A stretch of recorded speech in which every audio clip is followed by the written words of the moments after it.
और अभी सुबह के 6 बज रहे हैं और यहाँ पे मैं सिंपल सा ट्रायंगल पराठा बना रही हूँ।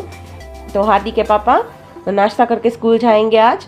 उनका कुछ डिसाइडेड नहीं रहता है, वैसे वो कभी साथ में लेके जाते हैं, कभी नाश्ता करके जाते हैं, कभी ऐसे ही चले जाते हैं। तो फिर आज तो नाश्ता करके जाने वाले थे, तो इसीलिए मैंने सुबह सुबह में ही सबसे पहले पराठे बना लिए हैं, ताकि हम लोगों का भी नाश्ता साथ ही साथ में हो जाए और फिर मुझे अलग से हादी के लिए भी कोई नाश्ता नहीं बनाना पड़ेगा। तो वो जाम और पराठे खा लेगी और हम लोग चाय पराठा खा लेंगे। और मेरा नाश्ता तो अभी पूजा वगैरह करने के बाद, नहाने के बाद में होगा, पर मैं साथ ही साथ में पराठे हम लोगों के भी बना लूँगी।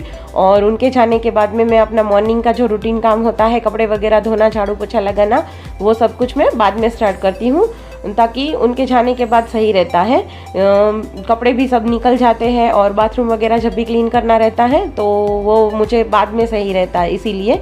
तो अभी मैं सबसे पहले यहाँ पे पराठे सेक लूँगी सारे, और फिर उसी के बाद में किचन क्लीन करने के बाद मैं अपना मॉर्निंग रूटीन स्टार्ट करने जाऊँगी।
और हादी के पापा के जाने के बाद में सबसे पहले मैं ये अपना किचन क्लीन कर लूँगी।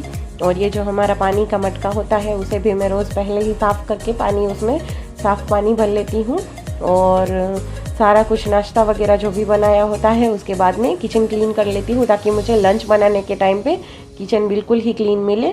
तो सबसे पहले मैं किचन क्लीन कर लूँगी और उसी के बाद में अपना सारा कपड़ा वगैरह धोना, ये सारा काम जो होता है मॉर्निंग का, वो कर लूँगी।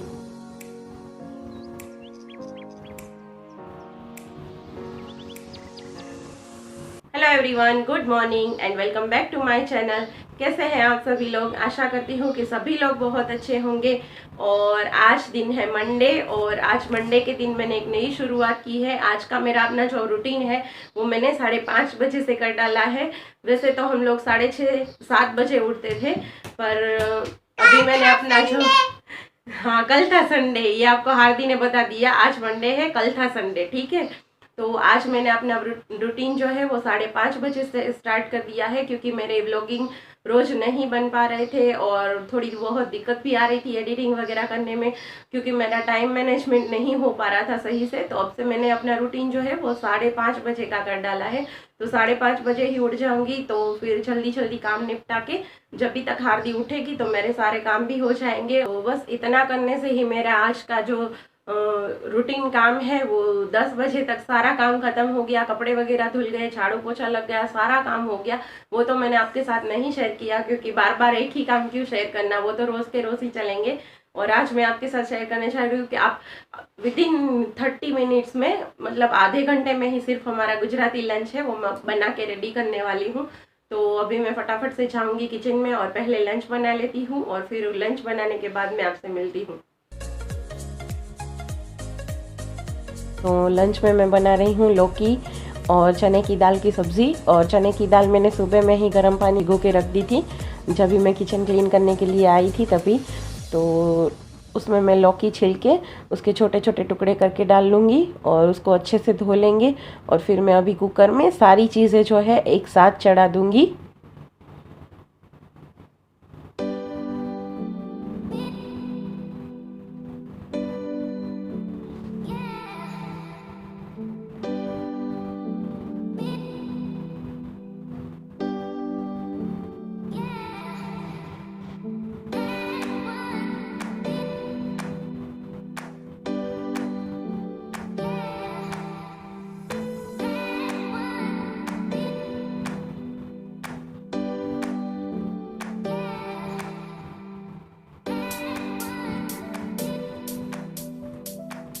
और यहाँ पे मैं कुकर में सबसे पहले नीचे की ओर दाल ले रही हूँ 1 कटोरी, और फिर एक जो उसका पोर्शन होता है उसमें मैं चावल ले लिए हैं, और एक बर्तन में मैंने लौकी और जो चने की दाल धो के रखी थी उसे ले लिया है।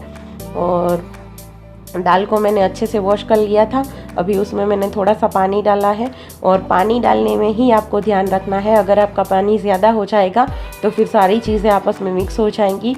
और यहाँ पे दाल में मैं टमाटर और मिर्चें भी डाल लूँगी, ताकि जब भी मैं ब्लेंडर चलाऊँ तो सारी चीज़ों का टेस्ट उसमें आ जाए। और हल्दी नमक डाल लूँगी, तो कोई भी टमाटर मिर्च बीच में नहीं आएगी, तो वो हार्दिक को सही लगता है इस तरीके से दाल बनाना। तो आज मैं इस तरीके से दाल बना रही हूँ, तो इसका टेस्ट हार्दिक को बहुत पसंद है इसलिए। और अभी मैं इसमें नीचे चावल रख लूँगी, और चावल में भी पानी डालते टाइम आपको ध्यान रखना है, थोड़ा सा ही चावल से ऊपर पानी रहना चाहिए। और सब्ज़ी, ये तीनों चीज़ें मेरी साथ में बन जाएगी। सब्ज़ी में भी मैं टमाटर और हल्दी नमक डाल लूँगी। और इस तरीके से आप कई और सब्जियां भी बना सकते हैं कुकर में। साथ ही साथ अगर कई फलियां भी अगर आपको बनानी हो कोई भी, तब भी आपने रात को भिगो के रखी हो तो उसको भी आप एक बर्तन में डाल के इसमें रख सकते हैं। तो इस तरीके से इस प्रेशर कुकर में ये पोर्शन अलग अलग दिए जाते हैं, जिसकी मदद से आप सारी चीज़ें बना सकते हैं। तीनों चीज़ें एक साथ बन जाएगी आपकी। और मैं तो डेली दाल चावल तो इसी तरीके से कुकर में साथ में बनाती हूँ। और ये देखिए मेरी दाल, सब्ज़ी और चावल तीनों बन के रेडी हो गए थे, और दाल ज़रा सी भी नीचे नहीं लगी है, वहीं मैं आपको दिखा रही थी। और सारा कुछ अभी आप देख सकते हो कि स्टीम भी निकल रही है, इसीलिए मैंने आपको दिखाया कि कुछ भी नीचे नहीं लगा है, कुछ भी आपस में मिक्स भी नहीं हुआ है। और दाल में अभी मैं हैंड मिक्सी चला लूँगी। हैंड मिक्सी चलाने के बाद अभी मुझे दाल को सिर्फ तड़का लगाना ही बाकी रहेगा। और यहाँ पे मैंने एक तड़का पैन ले लिया है, जिसमें मैं थोड़ा सा तेल ले लूँगी, और दाल को मैंने साइड में उबालने के लिए रख दिया है, जिसमें मैं कड़ी पत्ता डाल लूँगी, थोड़ा सा अदरक डाल लूँगी और थोड़ा सा नींबू निचोड़ लूँगी। और शक्कर ऑप्शनल है, अगर आप डालना चाहे तो डालें, वरना नहीं डालोगे तो भी चलेगा। और नमक और हल्दी हमने पहले से ही डाला हुआ है, तो आप नमक थोड़ा ध्यान से डालें, अगर ज़रूरत हो तो ही डालें। और इस तरीके से खाना पकाने से खाना बहुत जल्दी बन जाएगा। और जब तक कि हमारे दाल चावल उबल रहे थे, तब तक कि मैंने सैलेड काट के रख दिया था और आटा गूँथ के साइड में रख दिया था। और आटा अगर थोड़ी देर पहले से गूँथ लेते हैं तो आटा अच्छे से नरम हो जाएगा, तो रोटियां भी अच्छी फूली बनती है। तो जब तक कि ये दाल चावल सब्ज़ी सब कुछ बने, तब तक के मैंने आटा और सैलेड दोनों लगा के रख दिया था, तो फटाफट से हमारा लंच भी बन जाता है इसी तरीके से। और इस तरीके से आप कई सब्जियां हैं जिसको आप साथ में बना सकते हो। तो मिर्ची पाउडर भी हमें थोड़ा सा ध्यान से डालना है, क्योंकि हमने हरी मिर्च पहले से डाली हुई थी, तो तब हमारा दाल थोड़ी सी उबल गई है और तब तक कि हमारा तड़का भी तैयार हो जाएगा। तो मैं यहाँ पे राई जीरा डाल लूँगी, उसमें थोड़ी सी हींग डाल लूँगी और दाल में तड़का लगा दूँगी और दाल को उबलने के लिए साइड में रख दूँगी। और जैसे ही दाल उबल जाएगी उसमें मैं धनिया पत्ती थोड़ी सी डाल लूँगी।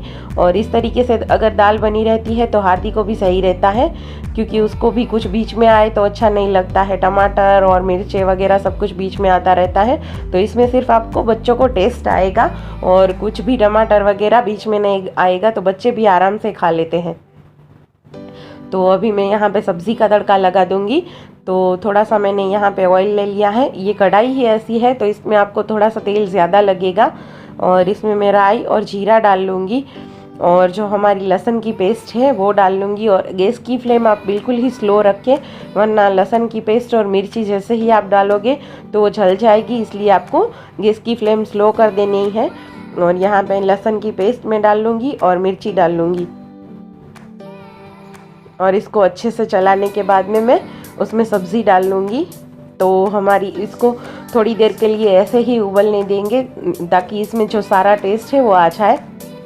तो फिर हमारी सब्ज़ी भी बन जाएगी, और अभी बस मुझे सिर्फ रोटियां ही सेकनी है, तो हमारा पूरा लंच बन के रेडी हो जाएगा। अब कुकर चढ़ाने के बाद आप थोड़ी ही देर मतलब इधर से उधर करोगे, या तो कुछ एक्स्ट्रा जो भी आपका काम है वो भी कर सकते हो, तो आपके दाल चावल सब्जी सब कुछ साथ में हो जाता है। इस तरीके से खाना बहुत जल्दी बन जाता है। और दाल चावल तो मैं वैसे भी रोज़ ही साथ ही बनाती हूँ, और इस तरीके की कोई सब्ज़ी होती है तो सब्ज़ी भी हमारी साथ में ही बन जाती है।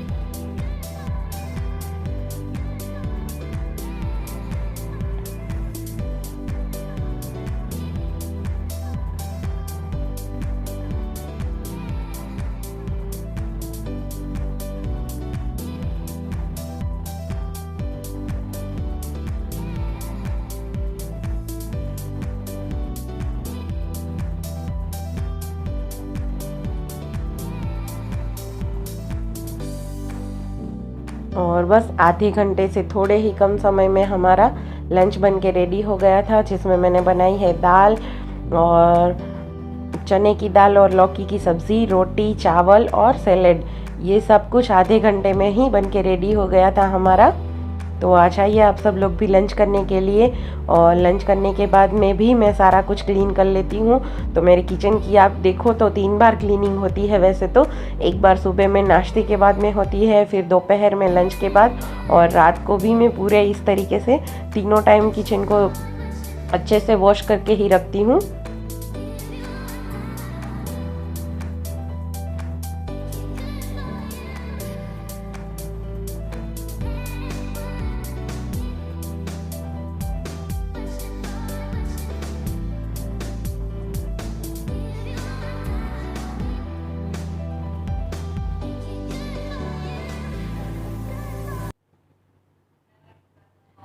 तो अभी मैं यहाँ पे आ चुकी हूँ। किचन का पूरा सारा काम ख़त्म करके हार्दी को थोड़ी देर के लिए सुलाने के लिए वो अभी पड़ी है अपनी राइम्स वगैरह देखने में। और अभी मेरे कपड़े वगैरह भी सूख गए थे, वरना तो शाम को सूखते हैं, पर आज जल्दी धोए थे तो जल्दी सूख गए थे। तो अभी मैं फोल्ड करके भी रख देती, पर हार्दी यहाँ पे सो रही थी, तो फिर अभी शाम को ही फोल्ड कर लूँगी। और बस बाकी का मेरा जो भी सारा काम था ख़त्म हो चुका है। और थोड़ा सा जल्दी उठने पर कितने जल्दी फ्री हो जाते हैं। और ये शाम का टाइम मुझे मिलेगा अभी हार्दी के लिए, जिसमें मैं उसको पढ़ा सकती हूँ, उसके साथ खेल सकती हूँ, और थोड़ा बहुत टाइम मैं उसके साथ भी स्पेंड कर सकती हूँ। तो बस अभी तो फ़िलहाल मैं उसे थोड़ी देर के लिए सुला देती हूँ, और फिर वापस से मैं आपको मिलती हूँ शाम को। देखिए वो हार्दी, हाय बोलो सबको। ये क्या था? Hi bye. जो उसका फोल्डिंग बेड है वो हम वहाँ पे लगाते हैं, जो कि आपको पता ही है। और जब भी उसको दोपहर में और रात को सोना होता है तभी हम यहाँ पे ले देते हैं उसको। तो ये तो बिल्कुल ही हल्का फुल्का सा है, तो ऐसे ही आ जाता है, इसमें कोई दिक्कत वाली बात नहीं है। तो फिर हम इसको जब भी इसको दोपहर में सोना होता है तो भी यहाँ पे ले लेते हैं, फिर वापस से वहाँ इसको शिफ्ट कर देते हैं। और फिर जब भी रात को सोना होता है तो यहाँ पे ले देते हैं उसको। तो उसके गिरने विरने का भी कोई डर नहीं रहता, क्योंकि ये पूरा फिक्स हो जाता है बीच में।